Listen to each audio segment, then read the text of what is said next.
Global stocks का craze तो सबको है, लेकिन आप जानते हो कि इंडिया में लोग उन्हें खरीदने के लिए एक्स्ट्रा पैसे दे रहे हैं, एक्चुअल वैल्यू से लगभग 20% ज्यादा। कहीं आप भी उस लाइन में तो नहीं हैं? आइए जानते हैं इस वीडियो में। दरअसल इन्वेस्टर्स को आजकल बिगेस्ट ग्लोबल स्टॉक्स का लिटरल क्रेज हो गया है, लेकिन म्यूचुअल फंड्स पर ओवरसीज इन्वेस्टमेंट की रेगुलेटरी कर्ब्स के बाद ग्लोबल फंड्स का रेगुलर टैप ऑलमोस्ट बंद हो चुका है। इसलिए इन्वेस्टर्स ग्लोबल इंडाइसेस को ट्रैक करने वाले कुछ ETF जो इंडियन एक्सचेंजेस पर ट्रेड होते हैं, उनके पीछे लगे हैं।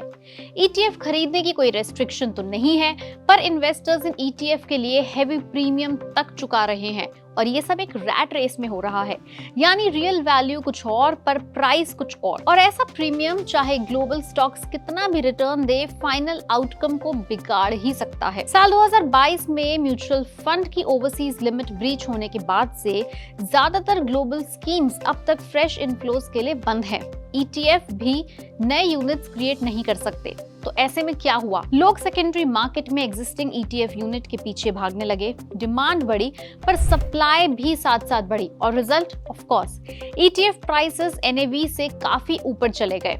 नॉर्मली ETF प्राइस और NAV एक दूसरे के साथ क्लोज रहते हैं, पर अब INAV मतलब अंडरलाइंग स्टॉक की रियल वैल्यू और मार्केट प्राइस के बीच का गैप तेजी से बढ़ गया, मतलब और दूर हो गए।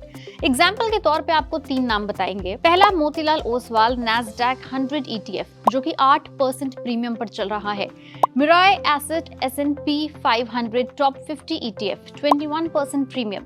थर्ड है निप्पॉन हैंग सेंग 20 19% प्रीमियम। वैसे तो हमने सिर्फ ये तीनों नाम आपको एग्जाम्पल के तौर पे ही बताए हैं, लेकिन लिस्ट बहुत लंबी है। सिंपल वर्ड्स में बोला जाए तो लोग ग्लोबल ETF के लिए ओवरपे कर रहे हैं, पर असली डेंजर ये नहीं है। असली डेंजर ये है कि प्रीमियम हमेशा नहीं टिकता।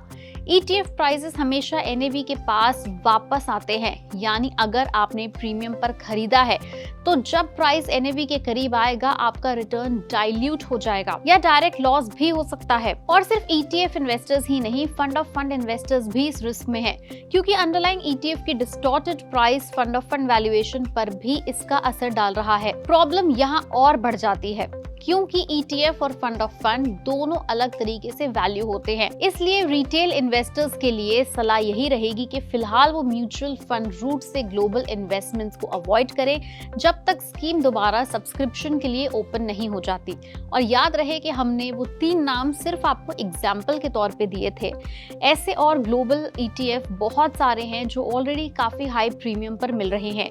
तो आप भी इस रैट रेस में ना पड़ें, पहले उसकी रियल वैल्यू पता करें, रियल वैल्यू कैलकुलेट करें, क्या वो बढ़ने के बाद भी आपको एक्चुअल रिटर्न देगा या नहीं, वो जानने के बाद ही अपने पैसे को इन्वेस्ट करें। ऐसी और ETF end fund of fund की खबर हम आपके पास लेकर आते रहेंगे सिर्फ पैसा लाइव पर।